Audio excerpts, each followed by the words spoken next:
Assalamualaikum warahmatullahi wabarakatuh. Halo semuanya. Perkenalkan, saya Valentina Febria Sugesti dengan NIM akhir 43. Saya Dia Islamiati dengan NIM akhir 098. Di sini kami akan menjelaskan materi tentang statistik induktif untuk memenuhi tugas statistik induktif Pak Mahfud.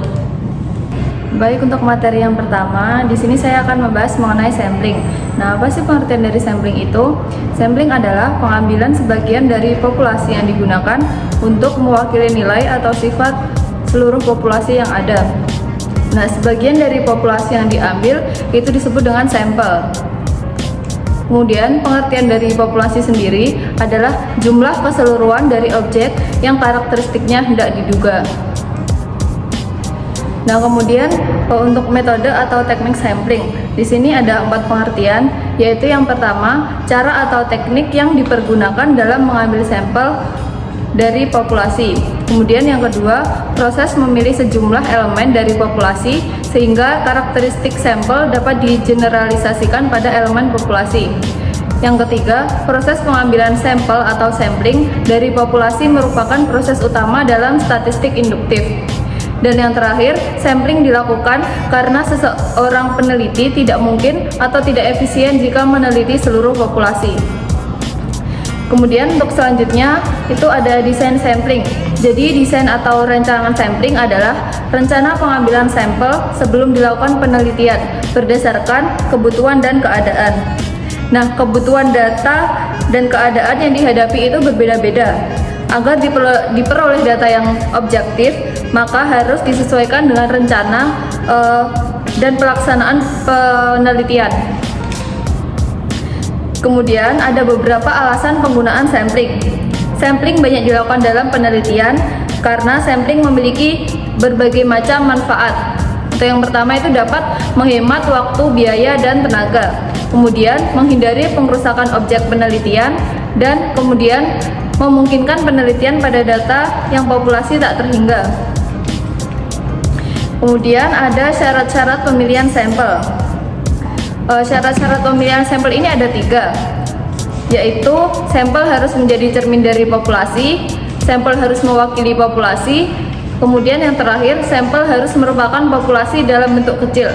Jadi untuk keseluruhan syarat-syarat pemilihan sampel ini harus mewakili secara keseluruhan dari populasi tersebut.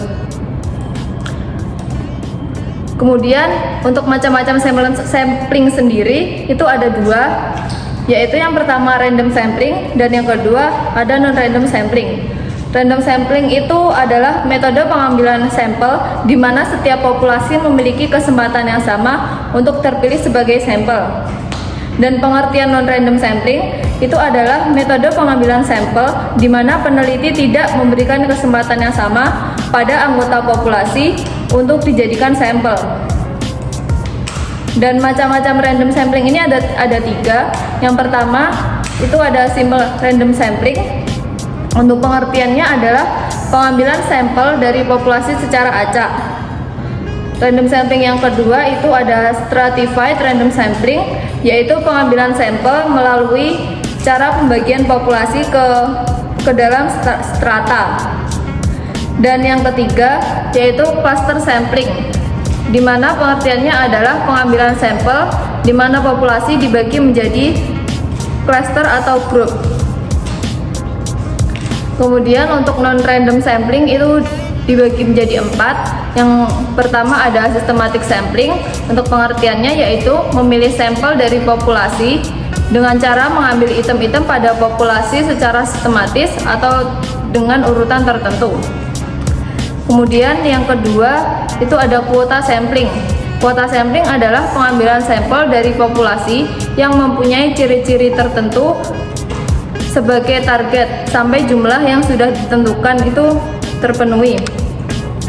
Kemudian yang ketiga itu ada snowball sampling, adalah teknik penentuan sampel yang mula-mula jumlahnya kecil kemudian membesar. Kemudian sampel yang random sampling yang terakhir itu ada purposive sampling.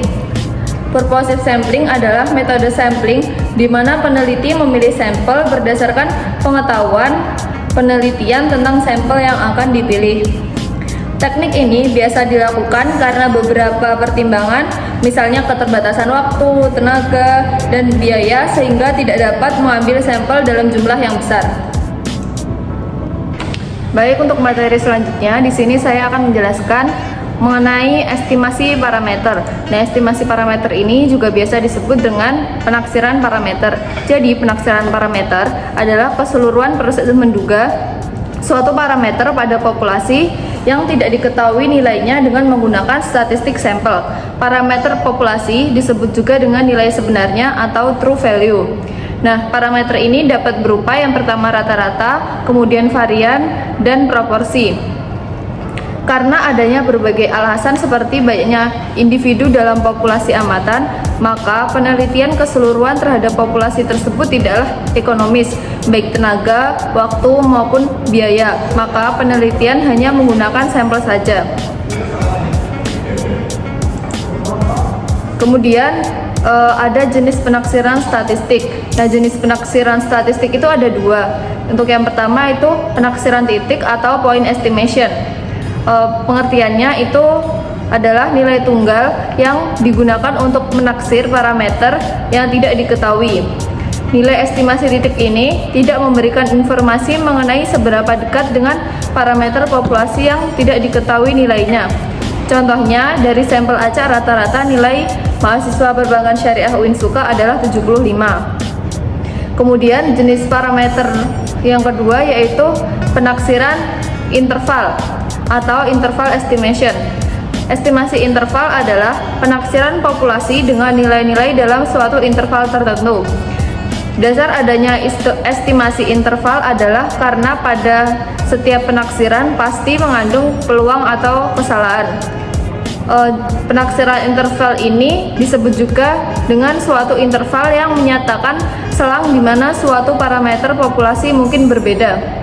Jadi dalam penaksiran interval ini terdapat dua batas, yaitu lower limit estimate dan upper limit estimate. Contohnya, dari sampel acak rata-rata nilai mahasiswa perbankan syariah Uinsuka adalah 75 sampai 80.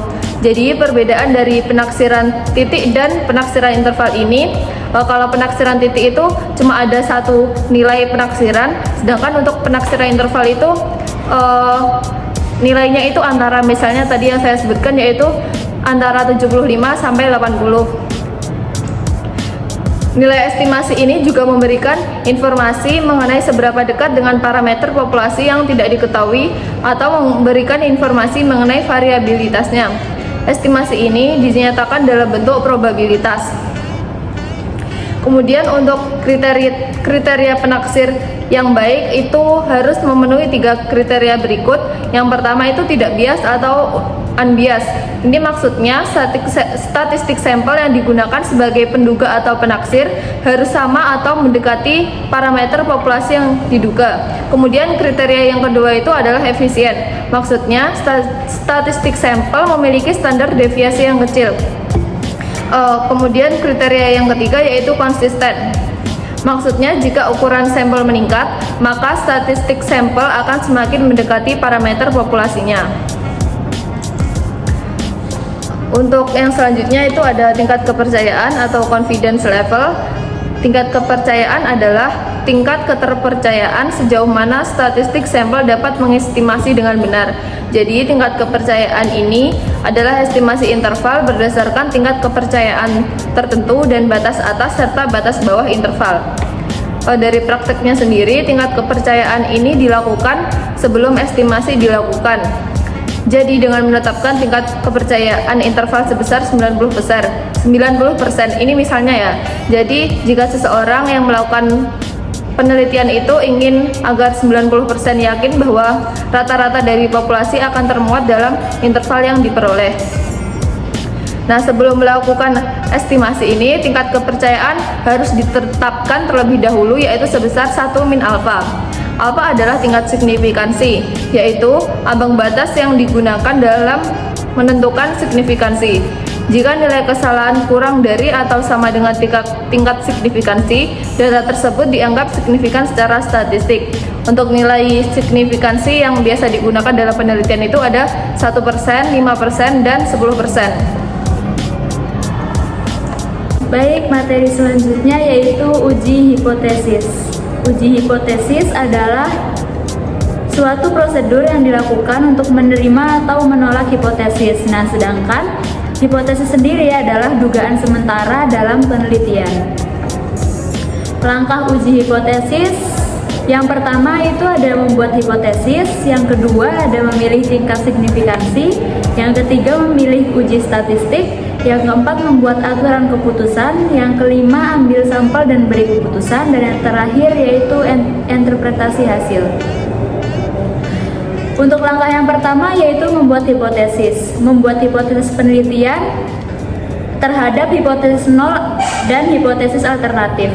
Hipotesis nol yaitu hipotesis yang menyatakan tidak ada hubungan yang signifikan, sedangkan hipotesis alternatif yaitu hipotesis yang menyatakan terdapat perbedaan atau hubungan yang signifikan. Langkah yang kedua yaitu memilih tingkat signifikansi. Tingkat signifikansi umumnya diatur pada 0,05, tetapi bisa memilih tingkat signifikansi yang sesuai dengan penelitian kita sendiri.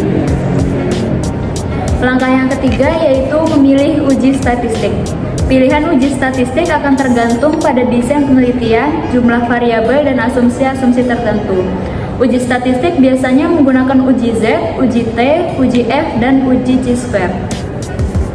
Langkah yang keempat yaitu membuat aturan keputusan. Aturan keputusan adalah sebuah pernyataan tentang kondisi di mana hipotesis ditolak atau kondisi hipotesis tidak ditolak. Langkah yang kelima yaitu mengambil keputusan. Dengan menghitung nilai statistik uji, membandingkan nilainya dengan nilai kritis, dan membuat keputusan untuk menolak atau tidak menolak hipotesis nol. Dan langkah yang terakhir yaitu interpretasikan hasil. Interpretasi data adalah sebuah proses menguraikan pengumpulan data yang telah diolah.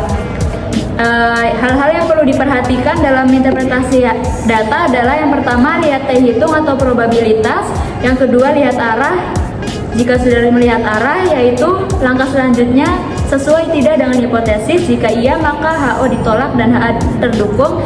Sebaliknya, jika tidak, maka HO tidak dapat ditolak. Materi selanjutnya yaitu uji hipotesis 2 sampel.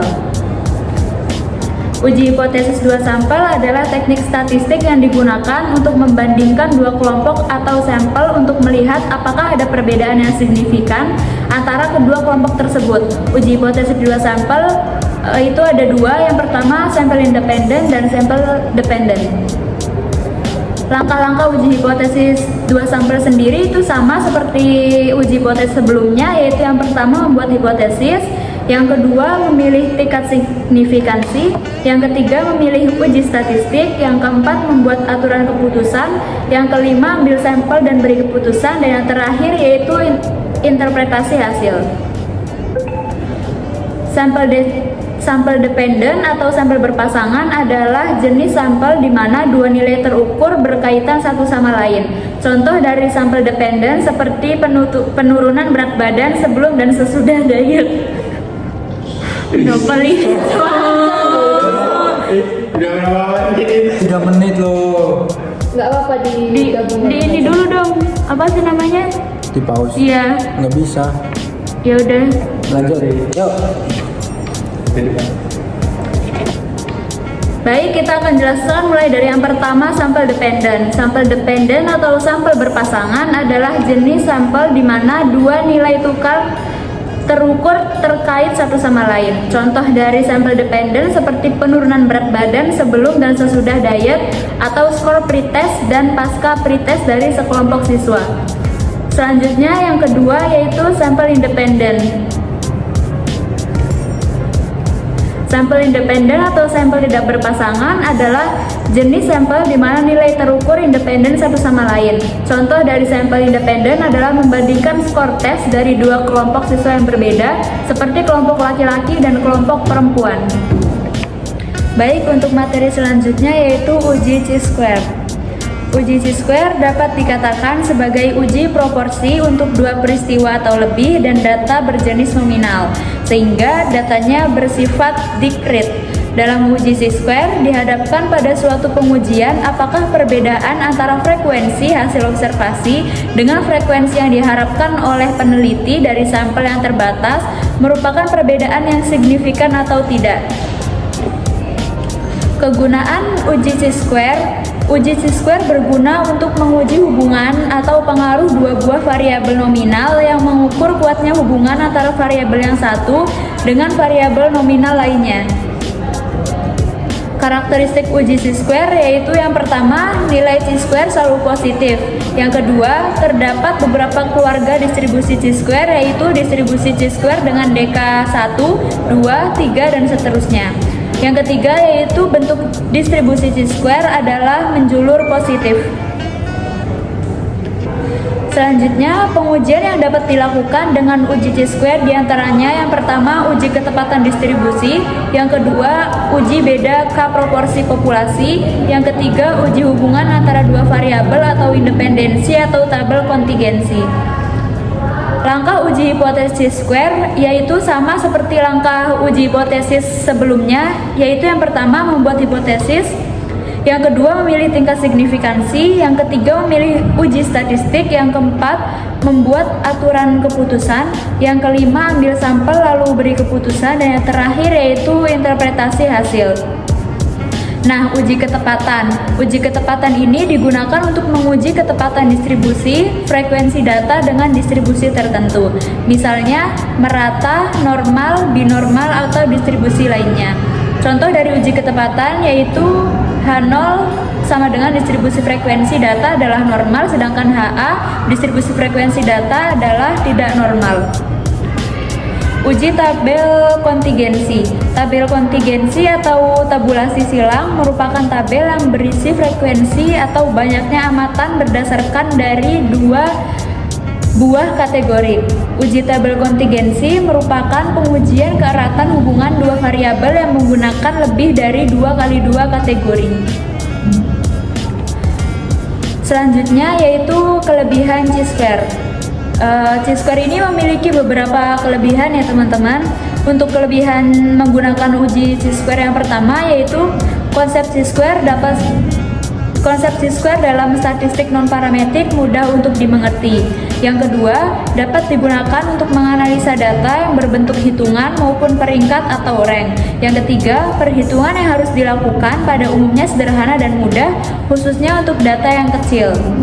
Nah, di samping kelebihan uji chi-square ini pasti ada kekurangannya juga. Untuk kekurangan uji chi-square sendiri yang pertama yaitu uji ini sensitif terhadap banyaknya sampel yang digunakan. Jadi uji chi-square ini bisa dikategorikan atau bisa dikatakan sensitif ya teman-teman. Uji ini kurang akurat jika terdapat nilai frekuensi harapan yang kurang dari 5 pada sel tabel kontingensi. Bahkan uji ini tidak bisa digunakan jika frekuensi harapan yang kurang dari 5 terdapat lebih dari 20% dari total sel yang ada atau bila terdapat dari frekuensi harapan yang kurang dari 1. Untuk kekurangan uji chi-square yang selanjutnya yaitu uji chi-square hanya memberikan informasi tentang ada atau tidaknya hubungan antara kedua variabel. Uji ini tidak memberikan informasi mengenai seberapa besar hubungan yang ada antara kedua variabel tersebut serta bagaimana arah hubungan yang ada. Dan untuk kekurangan uji chi-square yang terakhir yaitu uji chi-square hanya bagus digunakan untuk skala data nominal untuk kedua variabel yang diuji. Uji ini lemah digunakan jika kedua variabel tersebut berskala ordinal. Baik, untuk materi selanjutnya saya akan menjelaskan analisis varians atau yang biasa disebut dengan ANOVA. ANOVA atau analisis varians merupakan bagian dari metode analisis statistika yang tergolong analisis komparatif lebih dari dua rata-rata. Nah, ANOVA ini digunakan untuk menguji perbedaan antara sejumlah rata-rata populasi dengan cara membandingkan variansnya. Nah teman-teman, untuk lebih jelasnya, uji ANOVA adalah analisis statistika yang digunakan untuk menguji perbedaan 3 atau lebih nilai rata-rata, faktor tunggal maupun faktor ganda melalui perbandingan varians antar kelompok dan varians dalam kelompok. Dalam ANOVA, yang disebut faktor adalah variabel independen. Ingat ya teman-teman, dalam ANOVA yang disebut faktor adalah variabel independen. Variabel independen tersebut diukur dalam skala non-metrik atau kategorikal. Sedangkan variabel dependennya diukur nominal dalam skala interval. Kategori yang dilekatkan pada variabel independen atau faktor disebut level atau kondisi treatment atau kondisi eksperimen. Selanjutnya, kita akan membahas fungsi uji ANOVA. Analisis varians atau ANOVA berfungsi untuk membandingkan rata-rata populasi untuk mengetahui perbedaan signifikan dari 2 atau lebih kelompok data. Nah, ada 2 jenis uji ANOVA, yaitu uji ANOVA satu arah dan uji ANOVA 2 arah. Berdasarkan situs Statistic Solutions, ANOVA satu arah berfungsi untuk menganalisis data yang hanya memiliki satu variabel bebas atau karena satu faktor. Adapun ANOVA 2 arah berfungsi untuk menganalisis data yang memiliki 2 variabel atau memiliki faktor kedua yang mempengaruhi kondisi populasi. Untuk tujuan ANOVA sendiri, yang pertama itu untuk mengetahui kesamaan variansi. Ingat ya, yang pertama untuk mengetahui kesamaan variansi. Yang kedua yaitu untuk mengetahui ada atau tidaknya treatment efek. Yang ketiga untuk mengetahui persamaan rata-rata. Dan yang terakhir dari tujuan uji ANOVA yaitu untuk mengambil kesimpulan dengan cara menemukan kelompok data yang berbeda. Hal ini dilakukan dengan memberikan hipotesis nol kepada populasi data. Selanjutnya, asumsi dasar ANOVA. Asumsi dasar ANOVA yang pertama yaitu sampelnya random dan independen. Asumsi dasar yang kedua yaitu populasi berdistribusi normal, dan asumsi dasar yang terakhir yaitu populasi mempunyai variansi yang sama. Uji ANOVA ini didasarkan pada perbandingan antara 2 komponen varians. 2 komponen varians ini, yang pertama varians antar kelompok atau treatment variation, dan yang kedua yaitu varians dalam kelompok atau random variation dengan menggunakan distribusi F. Prosedur ANOVA terdiri dari beberapa macam jenis bergantung dari perlakuan atau treatment yang digunakan. Untuk analisis varian satu arah atau one way ANOVA ini digunakan untuk membandingkan rata-rata dari 2 atau lebih kelompok independen untuk menentukan apakah terdapat bukti statistik bahwa rata-rata populasi terkait berbeda secara signifikan. ANOVA satu arah merupakan uji parametrik. Contoh dari ANOVA satu arah yaitu uji rata-rata pendapatan di perusahaan A, B, dan C berdasarkan bagian. Lalu ada analisis varians 2 arah atau two-way ANOVA. Digunakan untuk membandingkan rata-rata dari 2 atau lebih kelompok independen untuk menentukan apakah terdapat bukti statistik bahwa rata-rata populasi berbeda secara signifikan. Contoh dari analisis varians 2 arah atau two-way ANOVA ini yaitu uji rata-rata pendapatan perusahaan A, B, dan C. Kalau tadi kan berdasarkan bagiannya saja, nah sekarang bisa ditambahkan berdasarkan bagian dan jenis pendidikan. Baik, sekarang kita bahas lebih merinci mengenai ANOVA satu arah terlebih dahulu ya. ANOVA satu arah. ANOVA satu arah ini merupakan pengujian terhadap beda lebih dari 2 populasi dengan menggunakan satu perlakuan. Ingat ya teman-teman, kalau ANOVA satu arah ini hanya menggunakan satu perlakuan atau satu treatment. Uji analisis seragam satu arah selalu memiliki daerah penolakan di sebelah kanan dari distribusi F. Perlu diingat lagi bahwa uji analisis seragam satu arah selalu memiliki daerah penolakan di sebelah kanan dari distribusi F. Pengujian hipotesis dengan ANOVA memiliki prosedur yang sama dengan uji hipotesis sebelumnya. Langkah uji ANOVA satu arah yang pertama yaitu memenuhi asumsi. Nah, langkah awal pengujian ANOVA adalah memenuhi ketiga asumsi yang menjadi syarat pengujian. Nah, apa aja sih syarat pengujian ini? Yang pertama ada random sampling, yaitu sampel bersifat independen dan bebas, artinya individu sampel diambil secara acak atau random dari masing-masing populasi atau kelompok data. Lalu multivariatif normality, yaitu distribusi gejala tiap populasi atau kelompok data adalah normal. Untuk mendapat data dengan distribusi normal, jumlah sampel bisa diperbanyak atau bisa dilakukan tes normalitas terlebih dahulu. Lalu selanjutnya homogeneity of variance, yaitu setiap populasi memiliki kesamaan variansi.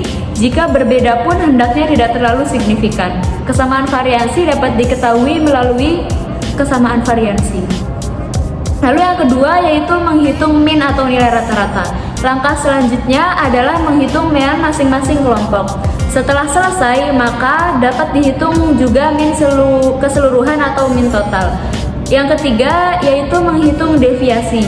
Nah, langkah selanjutnya adalah menghitung deviasi dari nilai mean kelompok juga mean total. Dari sini akan terlihat variabilitas keseluruhan sampel datanya. Lalu yang keempat, menghitung mean kuadrat.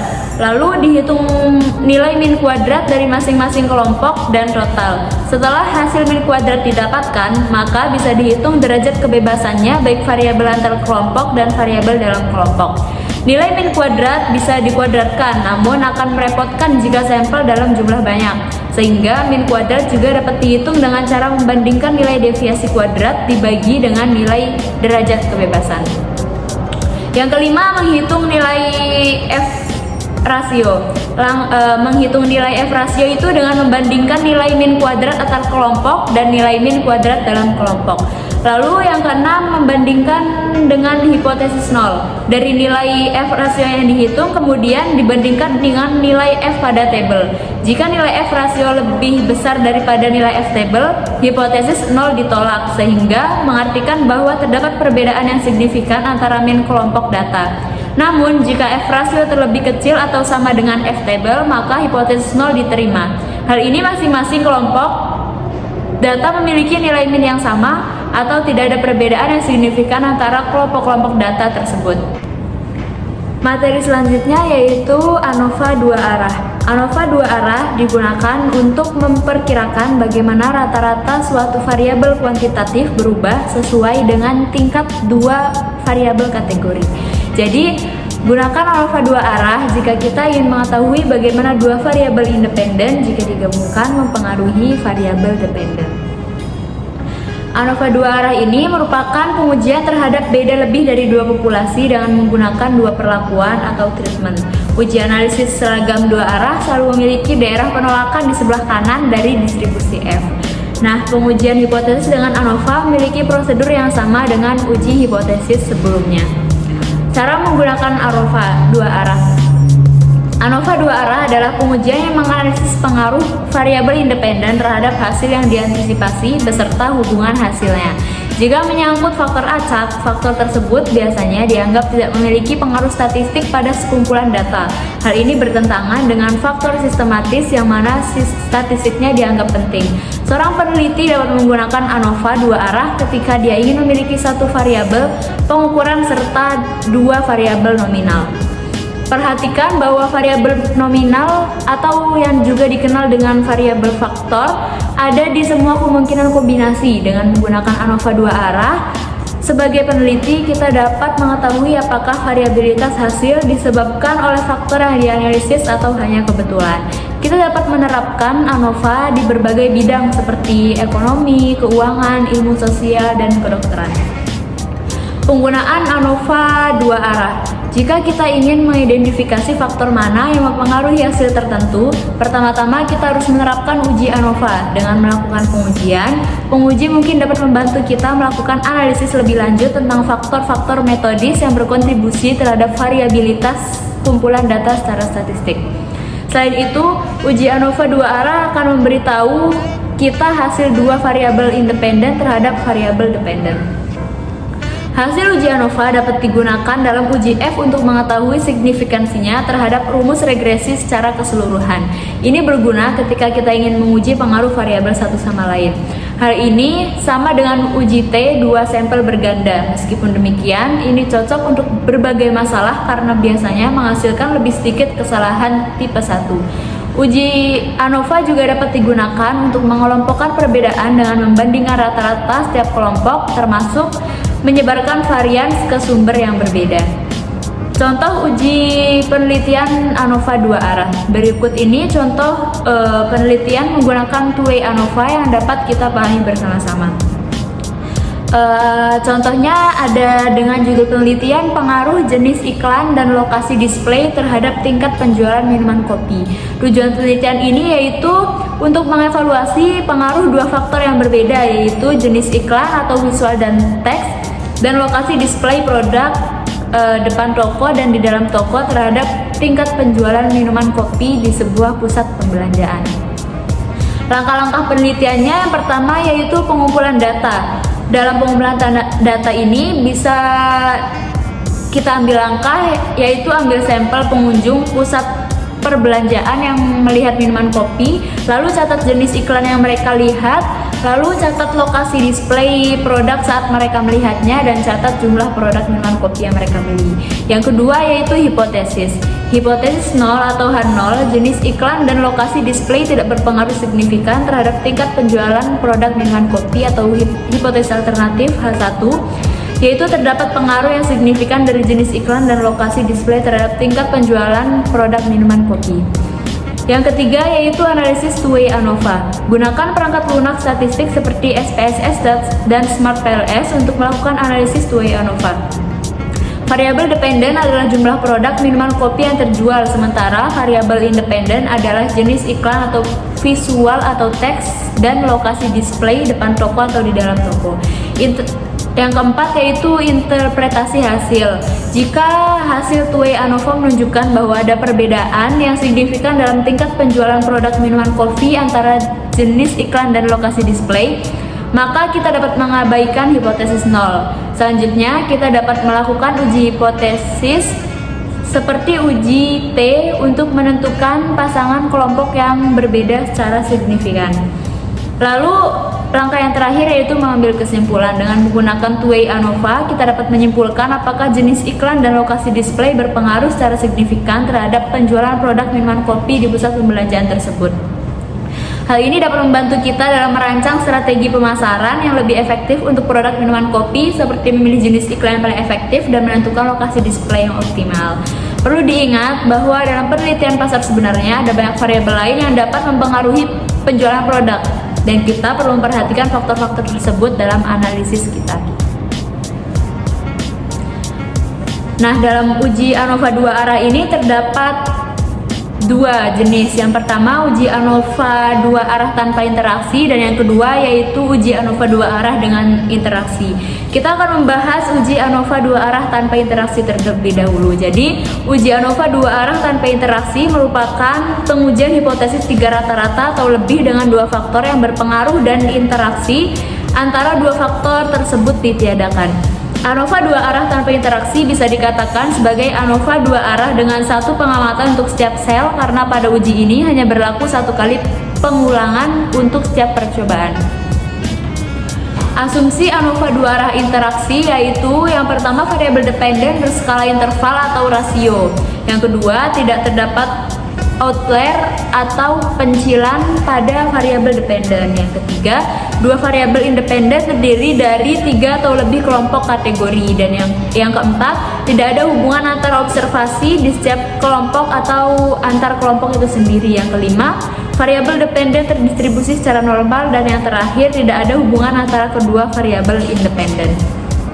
Pada ANOVA dua arah tanpa interaksi, salah satu asumsi yang harus dipenuhi adalah tidak ada hubungan antara kedua variabel independen yang ada pada penelitian. Misalnya, kita sedang meneliti jenis pupuk dan kepadatan tanaman mana yang menghasilkan hasil panen terbesar dalam percobaan lapangan.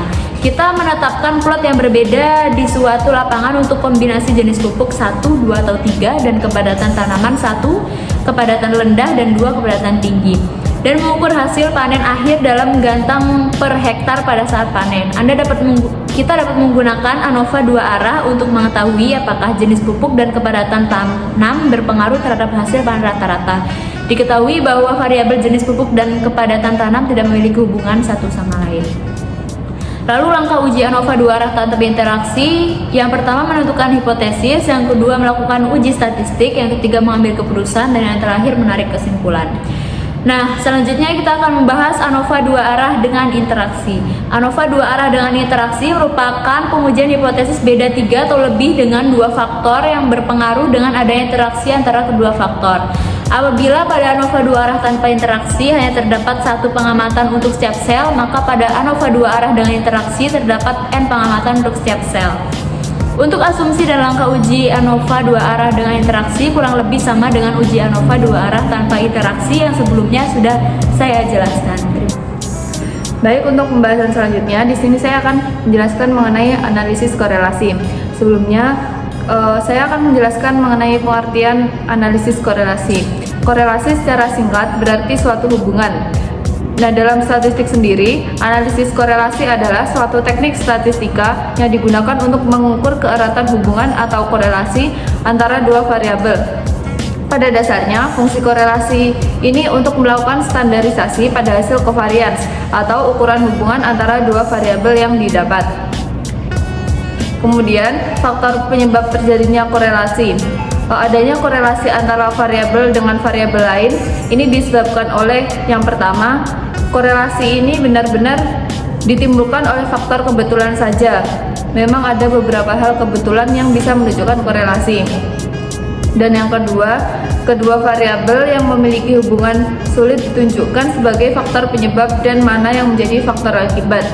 Contoh dari variabel yang memiliki hubungan sulit ini seperti hubungan antara permintaan dan penawaran yang ada di pasar.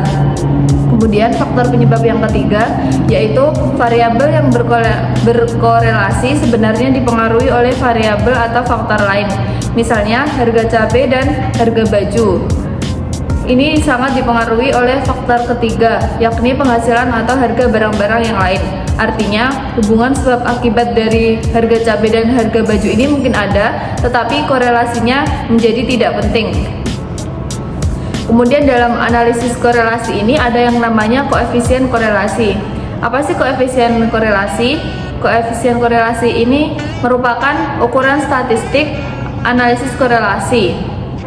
Jadi koefisien korelasi ini menunjukkan sejauh mana pasangan angka untuk kedua variabel yang diuji. Besarnya koefisien korelasi atau yang disebut dengan R adalah 0 kurang dari sama dengan R lebih dari sama dengan 1. Jadi besarnya koefisien korelasi ini berada di antara 0 sampai dengan 1. Nah, jika nilai koefisien korelasi ini adalah min 1, ini menunjukkan korelasi linear negatif sempurna antara dua variabel. Nah, jika nilai koefisien korelasi berada di angka 0, ini menyatakan hubungan yang lemah atau menunjukkan tidak ada korelasi linear antara dua variabel. Nah, jika nilai koefisien korelasi berada di angka 1, maka menunjukkan korelasi linear positif sempurna antara dua variabel. Jadi, nilai korelasi yang mendekati min 1 atau plus 1 artinya menyatakan hubungan yang makin kuat antara variabel-variabel tersebut. Kemudian, bentuk analisis korelasi ini ada 3. Yang pertama korelasi positif, yang kedua korelasi negatif, dan yang ketiga adalah korelasi nol. Yang pertama ini korelasi positif. Korelasi positif adalah hubungan antara dua variabel ketika kedua variabel itu bergerak dalam arah yang sama. Jadi misalnya satu variabel itu meningkat, maka variabel yang lain itu juga akan meningkat. Nah, sebaliknya jika salah satu variabel itu menurun, maka variabel yang lain itu juga akan menurun. Contoh korelasi positif adalah tinggi dengan berat badan, di mana biasanya itu orang yang memiliki tinggi badan itu memang akan cenderung lebih berat. Nah, bentuk analisis korelasi yang kedua adalah korelasi negatif. Jadi korelasi negatif merupakan hubungan antara dua variabel ketika peningkatan satu variabel dikaitkan dengan penurunan variabel lainnya.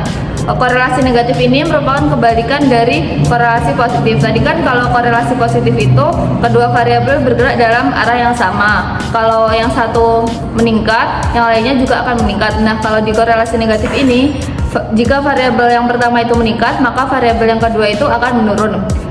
Contohnya adalah ketinggian di atas permukaan laut dan suhu.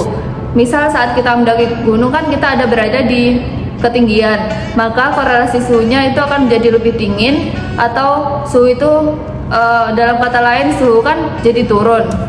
Nah, ini merupakan korelasi negatif karena ini merupakan berlawanan arah. Jadi kan kalau yang gunung, kita kan naik gunung itu meningkatkan ketinggian, tetapi suhunya akan menjadi lebih dingin. Kemudian bentuk analisis korelasi yang ketiga adalah korelasi nol atau zero correlation.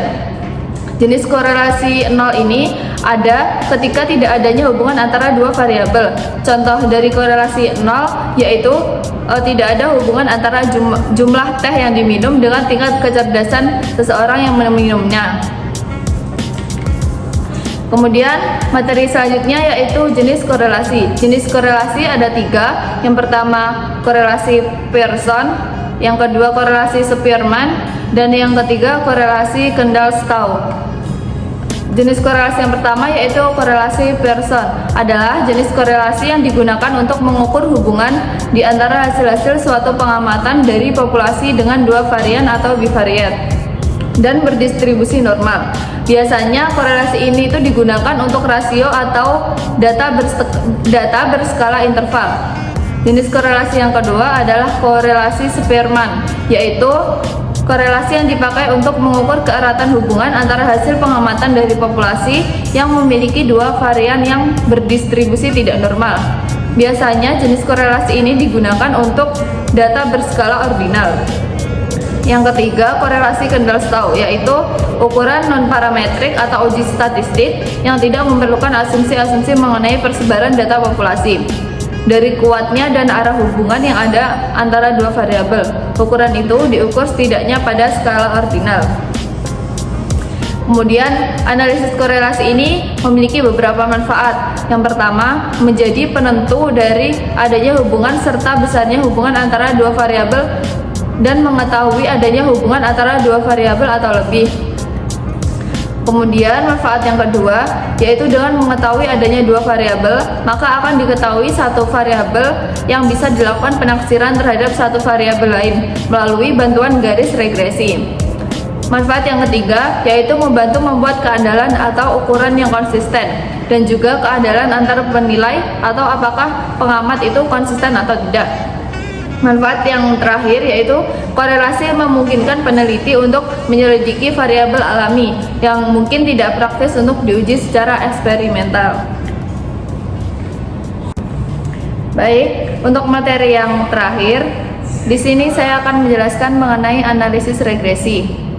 Nah, analisis regresi ini pada dasarnya merupakan seperangkat metode penelitian statistik yang seringkali digunakan untuk estimasi hubungan antara variabel dependen dengan satu atau lebih variabel independen.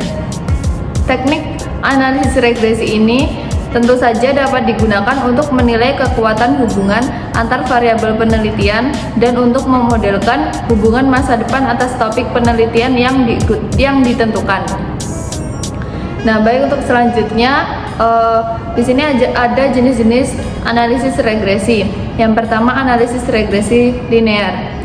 Teknik analisis regresi linear adalah salah satu teknik pemodelan yang paling dikenal atau yang paling sering digunakan karena merupakan salah satu metode analisis regresi elit pertama yang diambil oleh orang-orang pada saat mempelajari permodelan prediktif. Nah, perlu diketahui bahwa dalam analisis regresi linear ini terdapat lebih dari satu variabel independen. Ini biasanya pada analisis regresi linear berganda. Nah, untuk analisis regresi yang sederhana sendiri itu hanya terdapat satu variabel independen.